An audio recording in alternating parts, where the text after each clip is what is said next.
All right, let's get right into it. We're going to break down one of the most important ideas from Benjamin Graham, who is, the father of value investing.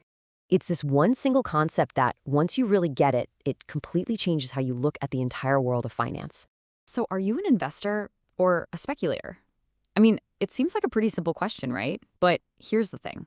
Graham warned that the way Wall Street just throws these words around can be, and this is his word, mischievous. It's way too easy to think you're investing when what you're really doing is something much, much riskier. You see, for him, this wasn't just some financial jargon. He believed that if you truly understood this one idea, it was the foundation for all of your financial success. So, what was this simple, powerful rule that has absolutely stood the test of time? Okay, look at this. The beauty of this definition is just how precise it is. This isn't some vague guideline, it's a three-part test, a checklist. First, thorough analysis. That means you've actually done the homework. Second, safety of principle, which means you're protected from taking a huge loss. And third, an adequate return. Not necessarily a spectacular shoot-for-the-moon return, but a satisfactory one. And this right here is the line in the sand. If you are missing even one of those three pieces, if your analysis is kind of shallow, or your principle isn't really safe, or you're just banking on a quick, massive gain with no solid reason, you've crossed over. You are speculating, whether you want to admit it to yourself or not. And this just lays out the difference in mindset perfectly. The investor is like a business analyst. They calculate the value of the actual business. The speculator, though, they're more like a weather forecaster, just gambling on which way the price is going to move next, often buying those hot stocks that everyone's buzzing about, without the real knowledge to back it up. And get this, history shows us just how completely backwards we can be about this stuff. Graham points out this incredible irony. Back in 1948, when stocks were cheap, a fantastic value, the public was terrified of them. 90% called them a gamble. But then, after a massive bull run that made them expensive and way riskier, that's when everybody suddenly felt comfortable calling themselves an investor. It's totally upside down. So this all leads to a really crucial point. Before you even think about buying a single stock, you have to make a decision. And it's not about a company, it's about you. You have to decide what kind of person you are going to be in the market. Let's take a look at the first path Graham lays out for us. All right, path number one. This is for anyone out there whose main goal is safety and, let's be honest, peace of mind. It's all about getting solid, dependable results without the constant stress and effort of trying to be a stock market genius. So just ask yourself, does this sound like you? Are you mainly interested in protecting what you have? Do you want to be free from all the bother and constant decision-making? Would you be happy with a reasonable, steady result? If you're nodding along, then Graham says this is your path. And the strategy he recommended? It's honestly beautiful in its simplicity.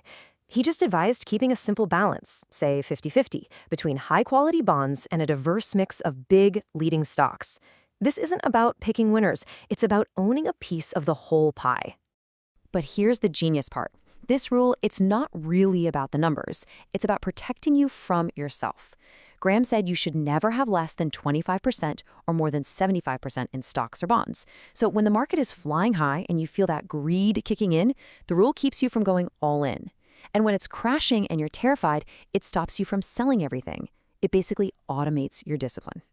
Okay, now let's look at the other path, which is a whole different ballgame. Graham also called this person the enterprising investor. Now, this path is for those of you who are willing to put in the real time and mental effort to try and get better than average results. But he throws up a huge warning sign here. It is absolutely filled with traps. A lot of folks think being aggressive means doing these kinds of things, trying to time the market, jumping on stocks after a good quarterly report, or just chasing the companies with the fastest growth. Well, Graham is really blunt about this. These are the most common paths to failure. And that's a totally fair question. These strategies sound so logical, right? Why don't they work? Well, it's because the aggressive investor is up against two massive, unavoidable hurdles that most people just completely ignore. Okay, first, we're human. Let's face it, our crystal balls are cloudy, our forecasts about the future are probably going to be wrong.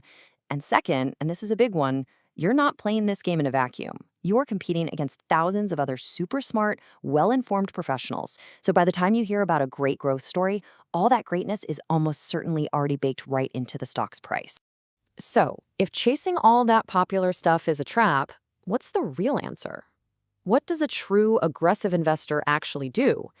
Well, Graham gives us two very specific and pretty challenging requirements. And here it is. This is the secret sauce. You simply cannot get above average results by doing what the average person is doing. It's just not possible.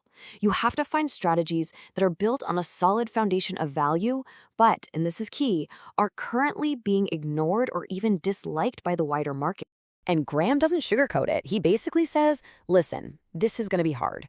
It means you're going to look wrong, maybe for years. It takes discipline to do your homework, conviction to trust your work, and the courage to stand all by yourself, away from the crowd, while you wait for that value to finally be recognized. So here they are, side by side. You can see the two journeys crystal clear. Both are valid paths to success. One is built for peace of mind, using simple rules and just owning the market. The other is a hunt for exceptional results, but it requires exceptional effort, skill, and a temperament that's comfortable going against the grain. Neither one is better, they're just different. And that brings us to what might be Graham's most profound point of all. The single most important investment decision you will ever make has nothing to do with a balance sheet or a hot stock tip. It has everything to do with a mirror. It's about being brutally honest with yourself about your own personality, how much time you're truly willing to commit, and what you really want to achieve. So, which one are you? Are you a defensive investor looking for security and simplicity? Or are you an aggressive investor with the time, the skill, and the emotional strength to follow a very unpopular path? Because according to Graham, consciously choosing your lane is the first and the most vital step toward becoming an intelligent investor.